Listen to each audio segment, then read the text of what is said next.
Bonjour tout le monde et bienvenue à cette semaine à l'école. Aujourd'hui, je vous propose une chronique sur la vraie place des parents dans le parcours d'un enfant. Puis ensuite, on descend sur le terrain avec Cybercap, un organisme qui rejoint 9200 jeunes par année, ceux que l'école seule n'arrive plus à porter. L'épisode d'aujourd'hui est propulsé par les parcours parents d'aidersonenfant.com, la ressource pour vous aider à accompagner les enfants.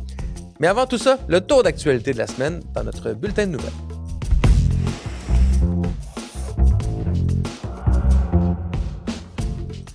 Quatre nouvelles ont attiré mon attention cette semaine dans l'actualité. Tout d'abord, une nouvelle du Journal de Montréal, une chronique d'Antoine Robitaille du 31 mai dernier. Surprise, les Québécois n'ont pas lâché l'école publique.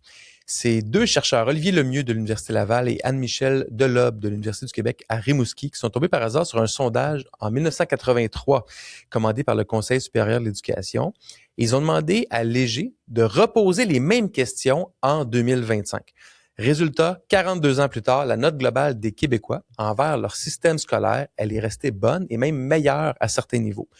Au primaire, on est passé de 84% à 89% des gens qui jugeaient l'école primaire bonne. Au secondaire, de 74 à 82%, une hausse de 8 points. Le cégep, lui, c'est lui qui a eu la plus grosse hausse. C'est de 82 à 90% des gens qui jugent que l'éducation collégiale, elle est bonne. L'université de 94 à 92%, une petite baisse. Et donc, c'est très positif. On passe nos semaines à parler des ratés, pénuries, décrochage, compression, violence. Puis on finit aussi par croire que la population est décrochée de notre système d'éducation. Ben, le sondage dit le contraire. C'est très, très encourageant d'entendre ça. Puis pour l'enseignant ou les enseignantes qui se sentent dévalorisés aussi par tout ça, par la couverture médiatique, ben, le public, lui, vous a pas lâché. La crise de confiance est plus réelle envers le système et la gestion, mais beaucoup moins envers les personnes qui sont dans les classes. Ma deuxième nouvelle, c'est du Devoir de Zachary Gaudreau, que je cite beaucoup dans le balado, qui écrit beaucoup en éducation, du 27 mai dernier. Les tolérances d'engagement ont presque triplé en 5 ans. Quand un centre de service scolaire ne trouve pas d'enseignants légalement qualifiés, il peut obtenir du ministère une tolérance d'engagement. C'est pour embaucher exceptionnellement une personne qui n'a pas les qualifications requises, donc qui n'a pas son brevet d'enseignement. La mesure est censée être exceptionnelle et temporaire. Malheureusement, les chiffres ont triplé. C'est 3332 tolérances en 2020-2021. C'est maintenant 8925 en 2024-2025, presque le triple. Donc, les régions les plus touchées, Montréal, Laval, Montérégie, Outaouais, une tolérance peut être renouvelée jusqu'à 10 ans avant que l'enseignante puisse entamer une démarche qualifiante. Et le critère d'admissibilité, c'est un diplôme d'études secondaires et des études collégiales entamées seulement. Je pense que les centres de services scolaires font un effort pour avoir les meilleures candidatures possibles dans le contexte, mais le minimum, c'est un diplôme d'études secondaires. Et donc ça, c'est le nombre de tolérances d'enseignement pour des gens qui ont une classe à leur charge. Mais il ne faut pas oublier, en 2023-2024, il y avait 36 000 personnes, 36 621, qui étaient des suppléments occasionnels non qualifiés. C'est 36 000 adultes non qualifiés qui sont quand même en contact avec nos jeunes et dans les classes, qui n'ont pas la charge d'une classe complète, mais qui font de la suppléance. Et là, à chaque fois que j'en parle, je veux dire la même chose, c'est pas des mauvaises personnes, c'est pas ça le point.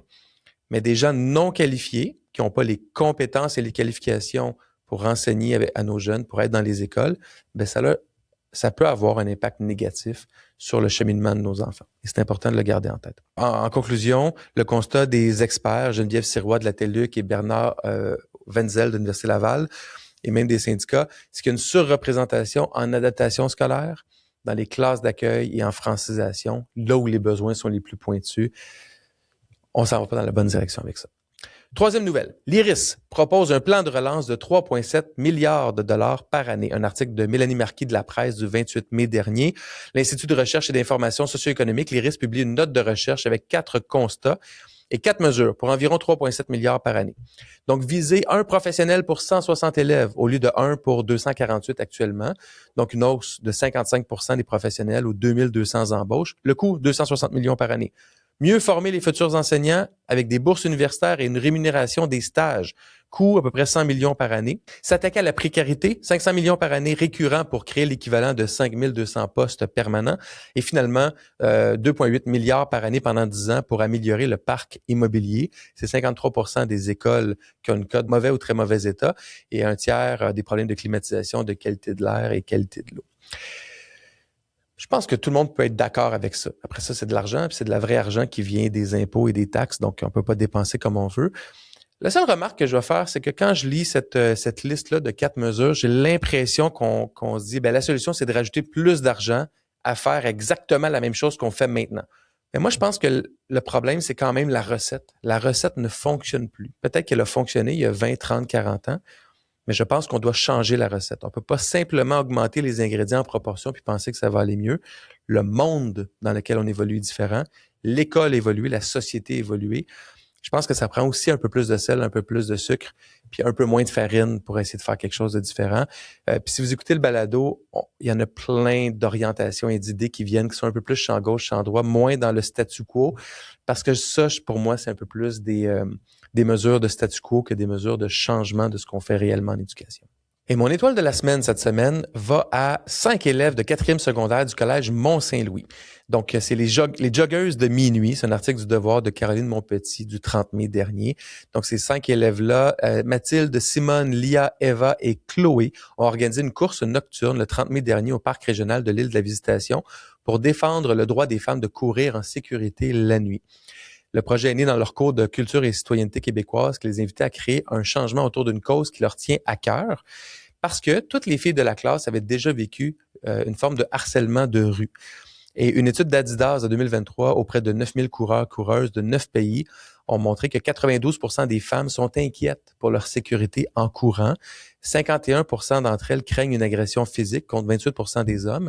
Et 38% ont déjà vécu du harcèlement. Et la crainte, elle est plus grande aussi la nuit. Bravo à ces 5 jeunes femmes-là. Il y a quelque chose d'extraordinaire. C'est le genre de jeunesse qu'on aime mettre en lumière au balado. 5 adolescentes qui se plaignent pas, qui se résignent pas non plus, puis elles partent un Instagram, elles documentent et organisent un événement. Elles dénoncent une vraie affaire avec des données solides à l'appui. Puis le déclencheur, c'est le cours de CCQ. Donc bravo à l'école, bravo aux jeunes femmes. Se prendre en main, entreprendre, dénoncer, c'est ça, être des citoyens et des citoyennes. Bravo les filles.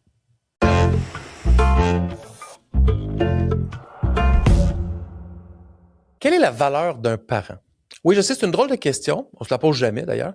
Mais pourtant, on va tendance à chiffrer tout le reste. On a laissé l'éducation d'un enfant à l'instinct. Puis après ça, on s'étonne des résultats. Alors, on va se poser la question pour vrai. En comptable, un parent, dans la réussite d'un enfant, ça vaut combien? À mon avis, ça vaut beaucoup plus que le ministre. Ça vaut plus que les programmes d'enseignement. Ça vaut plus que n'importe quelle application à 10 $ par mois qu'on nous a vendue pour que notre enfant soit bon à l'école. Je vais vous donner un exemple. 10 minutes de lecture par soir. À chaque jour, pendant 6 ans. Savez-vous combien de minutes ça fait? Ça fait 21 900 minutes. C'est énormément de lecture. Savez-vous c'est quoi le meilleur prédicteur de la réussite scolaire à 15 ans? C'est les compétences en lecture à 7-8 ans. Puis on le fait beaucoup dans la petite enfance. Des fois, à 5, 6, 7 ans, on lit avec notre enfant. Puis après ça, on dit « Ah, notre enfant sait lire, on arrête. » Non. Il faut continuer. C'est des moments extraordinaires avec nos jeunes, incluant les jeunes qui ont des difficultés à lire. Ça fait un monde de différence. La valeur de ça, elle est extraordinaire et exponentielle. On cherche partout le levier qui va faire bouger l'éducation. Les réformes, les plateformes, les tableaux blancs interactifs. Mais le levier existe, puis on le prend pour acquis. On le sous-estime même. On le blâme aussi, des fois, un peu trop souvent. On n'investit pas assez dans les parents, le levier le plus important. Pour acheter une maison, on a un notaire. Pour nos impôts, on a un comptable. Pour notre jambe cassée, on a un médecin. Mais pour élever un être humain de 0 à 18 ans, la tâche la plus complexe et la plus irréversible qu'un parent va faire dans sa vie, rien. Pas d'aide, pas de GPS, pas de mode d'emploi. C'est débrouille-toi. L'école veut que les parents prennent leur place, mais pas trop non plus. Puis il faut le clarifier, le rôle des parents, concrètement, pour les aider, pour les guider, pour leur donner toute la valeur qu'ils peuvent avoir dans le cheminement de leur enfant. Puis j'ai résumé ça en un mot à la FCPQ en mars dernier au micro de Catherine Lavertu dans leur balado. Cadre, 5 rôles, pas une théorie, une posture. Puis chacun des morceaux du cadre, c'est un mode d'emploi qu'on nous a jamais donné comme parents. Avant de vous montrer le cadre, petite pause qui tombe pile poil dans le sujet. L'épisode d'aujourd'hui est propulsé par aidersonenfant.com et les parcours parents. Si tu te demandes justement comment jouer ton rôle de parent sans tout porter sur tes épaules, c'est exactement ce que ça fait. C'est des parcours en ligne, montés par des pros pour accompagner les parents étape par étape selon ce que l'enfant vit. Anxiété, devoir, lecture, écran, estime de soi, TDAH. Les parcours avancent au rythme de la vie de famille, au rythme des parents. Quand on veut, puis on repart avec les outils concrets qu'on peut mettre en place demain matin, puis pas juste la théorie. Puis tout ça, c'est fait sans condescendance. C'est un groupe de parents qui se réunissent, c'est des experts qui se réunissent, puis tout ce beau monde-là s'entraide pour outiller les parents, puis faire en sorte qu'on se sente compétent comme parents. Et surtout, se sentir pas seul, se sentir outillé. Faire en sorte que l'école soit une alliée aussi, puis que notre enfant sente que tout son monde est derrière lui. C'est aidersonenfant.com. Que vous soyez parent ou que vous soyez dans une école aussi, allez voir ça. Aidersonenfant.com, ça vaut le détour. Bon, on revient au cadre, la posture de parent. Cadre, c'est cultivateur. On est comme des jardiniers, nous, les parents. Vous le savez, on peut pas tirer sur une plante pour la faire pousser plus vite, mais c'est la même chose avec nos enfants. Il faut arroser le sol, mettre un peu d'engrais, s'assurer qu'il soit au soleil. Ben, c'est notre maison où on laisse entrer le soleil. C'est à l'école aussi. C'est l'accompagnement, les sourires qu'on fait à nos enfants, le bon climat dans la maison. Tout ça, c'est important. Puis surtout, quand on cultive, il faut laisser le temps au temps. La note à l'examen n'est pas si importante que ça. La note au bulletin n'est pas si importante que ça. C'est un cheminement sur 12-13 ans, là, le primaire et le secondaire. Il faut laisser le temps au temps. Nos enfants ne sont pas leurs notes. Ils ne sont pas leur comportement. Ils ne sont pas leurs émotions non plus. Quand on stresse pas pour demain, on laisse le temps au temps, on laisse nos enfants s'épanouir à leur rythme. Et ça, l'école veut ça aussi. Évidemment, il y a des examens, il y a des bulletins, il y a de l'étude, il y a des dictées. Mais quand même, à la maison, on peut avoir cette posture-là de cultivateur beaucoup plus que d'être dans l'anxiété de performance, s'assurer que chaque examen, chaque devoir soit fait, soit très, très bien fait. On peut faire mieux que ça. Et je reviens à la lecture, 10 minutes par jour, sur le long terme, ben, ça fait un monde de différence. Donc ça, c'était C. A, alliés. On est des alliés. Il faut être les alliés de l'école. On est aussi l'amplificateur de l'école. Ce qui se passe bien à l'école, là, quand on le nomme au souper à la maison, ça fait x10 dans le cerveau de nos enfants. Puis il faut être l'allié des adultes puis des enseignants compétents à l'école, c'est super important. Quand on renomme ce qui est dit à l'école positivement, mais ça fait une différence. Il entend plus que du bruit, il se raccroche à ce qu'on dit, et ça, c'est super important. Notre rôle d'allié, des fois, c'est juste d'encadrer. C'est pas d'avoir toutes les réponses aux devoirs, mais c'est de poser des bonnes questions à notre enfant, puis d'être là pour lui quand c'est nécessaire. Le D d'encadre, c'est le défenseur. Pas l'hélicoptère, mais le défenseur. On doit être le défenseur de notre enfant. Puis toute la nuance est là, parce que des fois, il y a des choses qui n'ont pas d'allure qui se passent, à l'école ou ailleurs, mais on va parler de l'école. Quand notre enfant vit, par exemple, l'intimidation, ou quand il y a des adultes à l'école qui sont peut-être inadéquats avec nos enfants, notre rôle, c'est d'être le défenseur. Mais pas un défenseur avec des gants de boxe, un peu comme un avocat bienveillant. C'est comme ça qu'il faut le voir. Puis c'est pas de dire « mon enfant a raison, réglez ça ». C'est « mon enfant a un besoin, voici ce que j'observe, comment est-ce qu'on peut travailler ensemble ». Il faut protéger l'enfant, mais pas l'affaiblir. Puis, et c'est super important. La nuance, elle est mince. Puis des fois, on se trompe comme parents, mais c'est vraiment important. Il faut pas faire les choses à la place de notre enfant non plus. Ça, c'est comme dire à notre enfant, t'es pas capable de le faire, c'est pas bon pour son estime. C'est pas ça. Mais on est l'adulte aussi. Donc, on doit accompagner nos enfants dans cette vie-là et tranquillement se dégager au fil des années, mais on doit rester quand même le défenseur de son enfant. On est rendu à R, responsabilité. Les parents doivent prendre leur responsabilité. Ça se fait pas tout seul, cette affaire-là. Fait que oui, il faut encadrer nos enfants, je l'ai mis tout à l'heure, mais encadrer nos enfants, ça veut dire quoi? C'est mettre des règles à la maison, c'est gérer le temps d'écran, c'est s'assurer que notre enfant dorme assez, en tout cas de faire de son mieux pour qu'il dorme assez, qu'il bouge assez, qu'il ait une vie sociale aussi.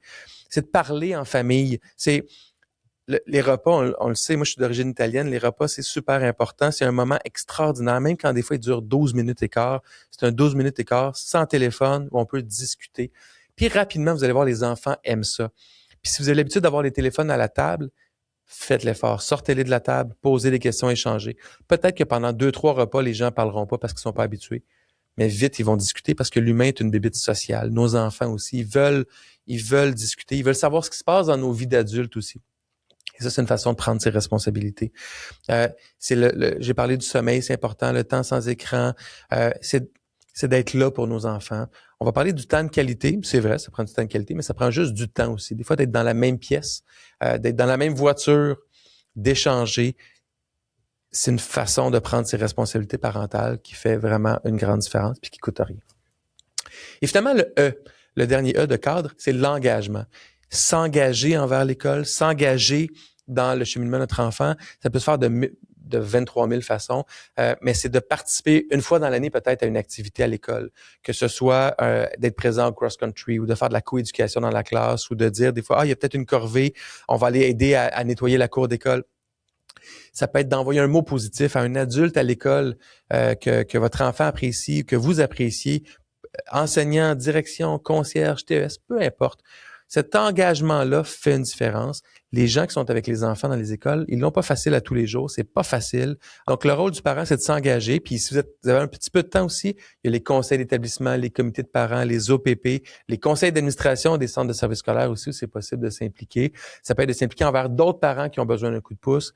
Cet engagement-là, c'est une façon de montrer à votre enfant aussi qu'on peut s'engager en éducation, peu importe notre âge, et ça a un impact. Ça a un impact sur l'école, ça a un impact sur nos enfants qui nous voient aller aussi.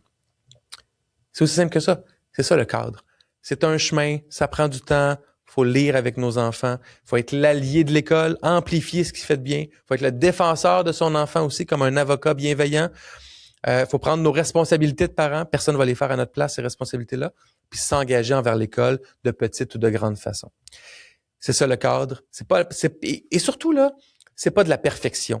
La perfection n'existe pas. On nous l'a vendu comme parents. Moi, je suis papa de 3 garçons, puis on se sent tout le temps inadéquat.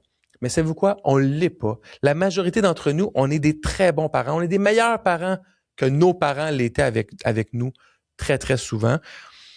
C'est pas de la performance, c'est pas les photos Instagrammables qui sont importantes, c'est la constance. On fait au mieux pendant 12, 18 ans, et ça va toujours gagner sur un voyage à Disney ou sur un super événement qui a duré 2 heures. Puis des fois, on tombe, des fois on crie, des fois on n'a pas la bonne interaction avec nos jeunes, on prend pas la bonne décision, c'est correct. Le lendemain, une autre journée, on se relève, puis on fait mieux. La constance va toujours battre la performance. Puis comme parent, quand on le voit comme ça, je pense que la pression vient de baisser un peu. On veut pas des parents parfaits, on veut des parents le plus constants possible. Et ça fait toute la différence du monde. Je pense que j'ai dit ça 8 fois dans ma chronique. Mais cette différence-là, elle est simple à faire, puis elle est très, très grande en impact. Parce que la question, là, c'est pas ce que les parents en font assez, c'est pourquoi est-ce qu'on traite encore le seul acteur gratuit, présent et rentable du système comme un client à satisfaire au lieu d'un partenaire à outiller. La valeur du parent, elle est extraordinairement grande. Le parent, là, c'est le 6e joueur dans une partie de hockey. Il n'est pas toujours sur la glace, il n'y a pas toujours un chandail, mais il est essentiel à la réussite des joueurs. Il est important, surtout parce qu'on parle des enfants. Alors, à la question, quelle est la valeur des parents? Des petits investissements en temps et en énergie donnent des rendements spectaculaires. Traitons les parents comme ça, mais soutenons-les, guidons-les, outillons-les, parce que leur rôle, il est fondamental.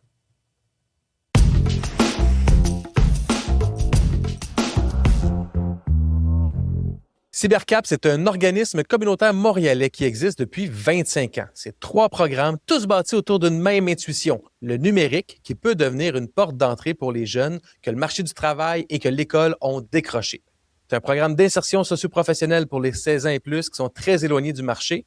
C'est un programme pour les 18-30 ans qui veulent percer en techno et Relève numérique qui débarque directement dans les écoles secondaires partout au Québec. Métiers du numérique, cybersécurité, création numérique. Cette année, c'est 9200 jeunes qui ont été rejoints dans 27 écoles de 10 régions du Québec. Et aujourd'hui, je suis très heureux de recevoir Magali Dumas, directrice générale de Cybercap, et Mario Saint-Jean, coordonnateur du programme Relève numérique et formateur sur le terrain. Bienvenue à vous deux et bienvenue à cette semaine à l'école. Merci. Merci, Carlo, de l'invitation. 25 ans d'existence, 3 programmes. Vous travaillez avec qui exactement en 2026? Dans notre programme 16+, on a 3 programmes. Donc, dans notre programme 16+, ce sont vraiment des jeunes qui sont éloignés là, du marché du travail ou du milieu de l'éducation. Ils vivent des difficultés personnelles, professionnelles, socio-professionnelles, psychosociales. Pour différentes raisons, ils ont abandonné les études ou ils ne réussissent pas à se trouver des emplois. Et de mettre à profit tout leur potentiel, parce que nous, ce qu'on aime dire, c'est qu'on souligne partir de leur potentiel. Ils te donnent une chance en venant chez Cybercap, puis nous, on les accompagne là-dedans pour se trouver d'abord un travail, mais surtout et avant tout de l'estime de soi. de retrouver de la confiance pour pouvoir se trouver du travail. Donc, c'est vraiment dans cette perspective-là qu'on les accompagne par le biais du numérique, évidemment. Est-ce que je me trompe ou c'est pas seulement non plus des jeunes issus de milieux défavorisés là, que vous accompagnez? Non. En fait, les difficultés psychosociales ou d'intégration professionnelle, on peut vivre, peu importe notre statut social, notre statut socio-économique. Mais je vais être transparente en disant tout de même que, évidemment, il y a une majorité de jeunes qui vivent des enjeux socio-économiques qui font partie de nos cohortes de développement. Mais évidemment, je vous dirais aussi que ce qui pointe de plus en plus avec les années dans le programme, c'est les impacts des jeunes en neurodivergence, entre autres, qui se retrouvent moins dans les programmes réguliers, qu'on accueille beaucoup chez Cybercap, que le milieu de l'éducation a parfois, je dirais pas abandonné, mais il n'y a pas toujours les solutions pour les intégrer, je dirais, dans les programmes d'éducation réguliers. On en a beaucoup dans notre programme CS+, de ces jeunes-là, puis on tient justement à les accueillir chez nous parce qu'on se dit que si nous, on ne fait pas ça, qui va le faire? Donc, pour nous, c'est vraiment important, cette clientèle-là. Puis elle est de plus en plus présente aussi à l'intérieur de nos groupes. Mario, toi qui vas dans les classes là, régulièrement, à quoi ressemblent tes journées dans les programmes où tu vas dans les écoles? Puis c'est quoi la réaction des jeunes quand ils vous voient arriver? Bien, nous, c'est sûr que l'avantage qu'on se présente en classe, c'est premièrement, c'est des enseignants qui ont manifesté le besoin qu'on soit là. Donc, on n'arrive pas à l'improviste comme ça. Il y a eu un besoin, il y a eu des discussions pour répondre vraiment au manque du personnel enseignant. Donc, et aussi, souvent, les enseignants vont poser des questions aux élèves. Qu'est-ce que vous voulez que Cybercap vienne donner comme formation? Donc, à la base, il y a aussi cette étude-là qui a été faite. Souvent, les élèves ont peu ou pas de connaissances, justement, avec l'ordinateur. Donc, ils sortent de là déjà avec des compétences beaucoup plus pointues sur un domaine en particulier. Mais comme en introduction, on peut faire aussi des formations sur les métiers, la cybersécurité. Ils sont vraiment surpris de tout on peut parler des mots de passe, ils s'en rendent pas compte, mais ils disent, mon Dieu, je faisais plein de trucs finalement qui n'étaient pas sécuritaires. Donc ça ressort beaucoup aussi des élèves. Plus une confiance d'être sur le web, l'Internet, et en les outils de création, mais il y a vraiment un côté de satisfaction de dire, j'ai pu réaliser ça. Moi aussi, ça me touche de voir qu'un élève, en 4 périodes, est capable de réaliser un travail numérique créatif qu'ils ne connaissent même pas la base. Donc ça, c'est assez surprenant. Mario, dans les classes où tu vas comme formateur, puis où votre gang de formateurs va pour outiller les jeunes, est-ce qu'il y a des thèmes de formation qui ressortent comme étant tout le temps des thèmes gagnants avec les jeunes où ils sont super intéressés, motivés, puis qui veulent creuser encore plus loin suite à votre départ? Puisque les jeunes sont sur les jeux vidéo, donc nous, on a une formation qui parle des métiers en 3D. Donc, cette formation-là est beaucoup demandée parce que justement, les jeunes veulent en savoir plus sur le milieu du jeu vidéo. Beaucoup de cybersécurité. Ça aussi, je pense qu'il y a beaucoup des enseignants qui viennent au niveau de la cybersécurité, mais on a des volets aussi qui parlent de l'IA. Donc, beaucoup de formations sur le côté éthique de l'IA, puis surtout l'utilisation saine de l'IA. Donc, ça, c'est 2 formations qui sont quand même récentes et qui ont vraiment un gros impact là, dans les écoles. Et en création, c'est pas mal tous égal, toutes les formations qu'on donne, parce que même la bureautique, on donne des formations sur l'apprentissage de Word. Et puis ça, secondaire 1, beaucoup d'enseignants exigent que finalement les élèves puissent avoir cette formation-là parce que on est toujours surpris de voir que maintenant les élèves ne connaissent aucunement l'ordinateur, le clavier. C'est toujours des rappels, mais même pas un rappel, un apprentissage qu'ils doivent avoir parce que les touches de contrôle, shift, barre d'espace, ils connaissent pas du tout, sont habitués maintenant sur des tablettes, sur des cellulaires. Donc, de les emmener à connaître mieux l'ordinateur. Donc, ça, c'est une formation aussi qui est très positive. D'ailleurs, vous avez un programme en lien avec la cybersécurité où les jeunes doivent démasquer un profil en ligne. Ça doit être le fun pour les jeunes comme activité, qui est très, très concrète, qui joue un peu le rôle du hacker, là. Ça, c'est une nouvelle activité, surtout que là, on a vu récemment des articles qui disaient d'écran, c'est chez les augmente et là, on essaie de contrer ça. On est arrivé avec une nouvelle formule, justement, que là, c'était vraiment tous une version papier, qui a plein d'indices. C'est un jeu un peu justement, comme tu l'as mentionné, faire le hacker. Donc, c'est plein d'indices sur des papiers. pour montrer justement l'empreinte et la persistance des contenus qu'on met sur le web. Donc, à travers tous ces papiers-là, les jeunes doivent trouver des indices pour ouvrir une nouvelle enveloppe et ça se fait un jeu d'équipe. Et là, justement, on est capable d'y aller dans l'apprentissage, mais de délaisser un peu justement le côté écran et plus d'avoir une collaboration et ce petit jeu-là. Nous-mêmes, on l'a essayé avant de le tester en classe, puis tout le monde a vraiment adoré ça. Magali, si je suis une enseignante ou une direction d'école, puis je me dis, hey, moi, je veux avoir la gang de Cybercap dans mon école pour initier les jeunes à la technologie avec les différents thèmes qu'on a abordés, combien ça coûte? Comment ça fonctionne? Bien, en fait, on est un organisme communautaire, on reçoit du financement, donc l'ensemble de nos programmes, tant relève numérique que les autres, sont gratuits pour les jeunes. À un certain niveau, les écoles, après 2 ans de gratuité, peuvent avoir un certain montant à débourser, mais ça demeure quand même des sommes qui sont tout à fait raisonnables et à la portée des établissements scolaires. Donc, voilà. Puis, après Donc, pour ça, 2 ans, ils peuvent avoir vos services de formation dans les classes, puis c'est gratuit. Absolument. Tout à fait. Wow. Tout à fait. Et si vous êtes présent partout au Québec? Oui. C'est ça. C'est justement le point que je voulais dire. Justement, nous, cette année, on est allé quand même dans 10 régions du Québec. Donc, les formateurs se déploient dans les régions pour avoir que chaque école dans les régions puisse avoir la même chance que les écoles dans les grandes villes. Donc, ça, c'est aussi assez remarquable. Et quand vous passez dans les écoles, je m'adresse aux deux, là, vous me direz, souvent, l'école a de la difficulté à accrocher les jeunes garçons, les jeunes filles, parce que on n'est pas assez en adéquation avec leurs intérêts ou parce que des fois, l'école va être pas assez techno. Peu importe les raisons. L'enfant a des difficultés ou est neuroatypique, a un trouble d'apprentissage. Est-ce que vous sentez que cet accompagnement-là numérique que vous faites chez les jeunes dans les écoles leur donne un ancrage supplémentaire pour favoriser la réussite scolaire et la persévérance scolaire? Oui. Premièrement aussi, nous, s'il y a une classe qui a des spécificités techniques vraiment particulières, ça, l'enseignant va nous communiquer. Donc, on va pouvoir déjà adapter le contenu, donner plus, avoir un vocabulaire plus différent, tout ça, pour être certain que notre message va bien passer. Donc, ça, c'est dans le premier point. Mais justement aussi, par la suite, tous ces outils-là qu'on va montrer, ben, il y a certains élèves que finalement, moi, je me ramène à mon époque, je me dis, dans mon temps, moi, je n'aimais pas l'histoire. Mais maintenant, c'est autre chose, j'ai vieilli, j'ai compris. Mais on peut pas aussi avoir une clientèle qu'on va toujours rejoindre. Cependant, moi, je leur dis tout le temps, quand j'enseigne, si j'enseigne une formation en design vectoriel, je vais dire, ça se peut très bien que peut-être vous n'aimerez pas ça du tout, mais au moins, vous l'aurez essayé. Dans la vie, il faut essayer des trucs pour savoir si on aime ou on n'aime pas. Et peut-être par la suite, vous allez plus débloquer. Justement, moi, j'ai un élève dans une école à Sainte-Julie que lui, il connaissait même pas du tout un outil en design vectoriel.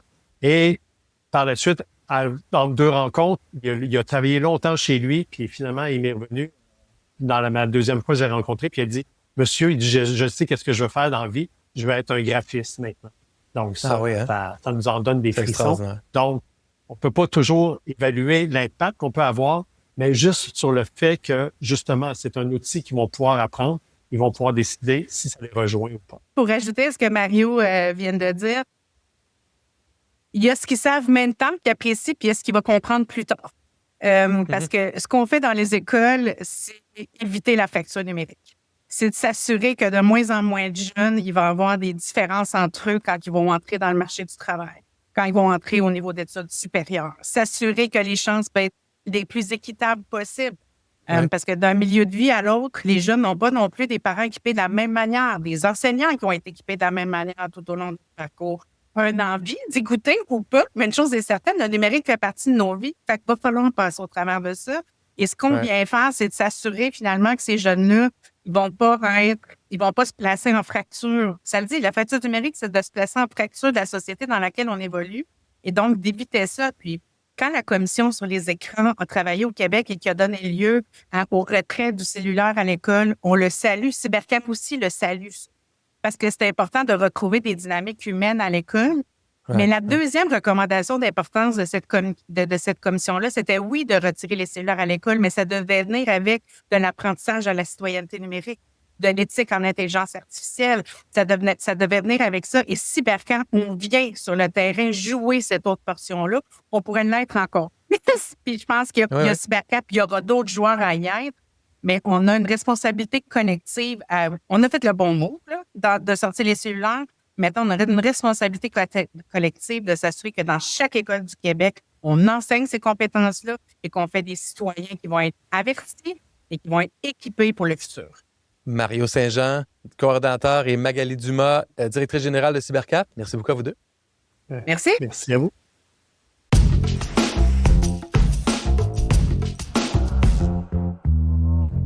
Si je retiens une chose aujourd'hui, c'est celle-là. Personne ne porte un jeune tout seul. Pas l'école toute seule, pas le parent tout seul, pas l'organisme tout seul non plus. La force, elle est dans le autour, dans le parent qui joue son rôle, dans l'organisme, comme Cybercamp qui débarque dans une classe ou comme un prof qui lâche pas. C'est l'addition de tout ça qui ramène un jeune dans la lumière. Puis la bonne nouvelle cette semaine, c'est que les Québécois, eux, croient encore en cette école-là. Le capital de sympathie est encore là, mais il ne faut pas le tenir pour acquis. Merci à Cybercamp d'être venu nous raconter ce qui se passe vraiment dans les classes avec leurs ateliers. Ça fait 25 ans qu'ils sont là aussi à ramasser les jeunes que l'école n'arrive plus seule à porter et le font avec toujours autant d'élan. Et cette semaine, je vous lance un défi tout simple. Posez une vraie question à votre enfant. Pas « tu fais tes devoirs » ou « comment ça va ». Non. Une question sur ce qui l'allume, sur ce qui l'inquiète, sur ce qu'il ou elle aimerait essayer. Et surtout, écoutez vraiment la réponse. Et c'est ça, jouer son rôle de parent. Ça commence par une simple conversation. Prenez soin de vous. Merci beaucoup d'avoir été là. Et on se revoit la semaine prochaine pour un autre épisode de Cette semaine à l'école. Bye tout le monde.